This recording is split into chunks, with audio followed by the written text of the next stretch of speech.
Mantan Wakil Ketua Komisi Pemberantasan Korupsi, KPK, Saud Situmorang mengungkapkan kekhawatirannya terkait penanganan kasus dugaan korupsi impor gula yang menjerat nama mantan Menteri Perdagangan RI, Mendak, Thomas Trikasih Lembong alias Tom Lembong.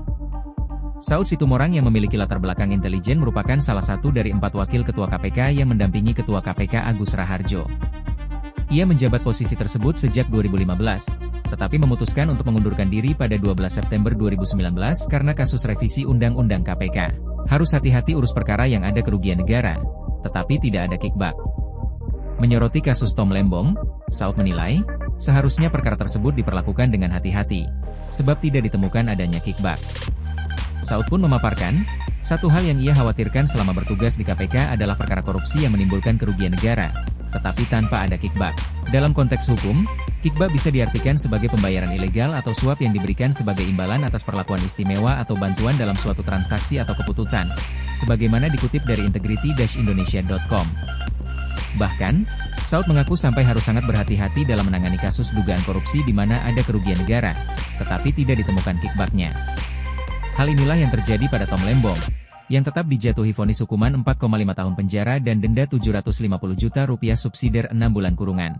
Padahal, Tom sudah dinyatakan oleh Majelis Hakim Pengadilan Tindak Pidana Korupsi, Tipikor, Jakarta tidak memiliki niat jahat dan menerima keuntungan pribadi dari kebijakan impor gula saat menjabat sebagai Menteri Perdagangan RI periode 2015 hingga 2016. Dalam artian, Tom tidak mendapat kickback dalam perkara ini. Sehingga, Majelis Hakim dinilai mencari-cari kesalahan agar Tom dapat dijerat hukum, sampai-sampai menggunakan alasan, mengedepankan ekonomi kapitalis. Adapun pandangan mengedepankan kapitalis tersebut menjadi satu dari 4 pertimbangan hakim yang memberatkan hukuman untuk Tom Lembong.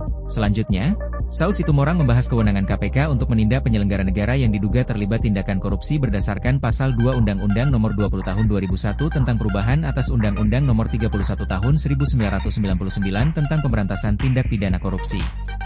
Pasal ini mengatur tindak pidana korupsi yang dilakukan oleh setiap orang, termasuk penyelenggara negara, yang secara melawan hukum memperkaya diri sendiri, orang lain, atau korporasi yang dapat merugikan keuangan negara atau perekonomian negara.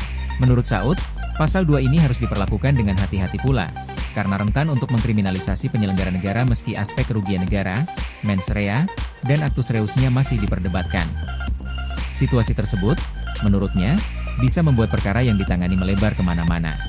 Download Tribun X sekarang, menghadirkan lokal menjadi Indonesia.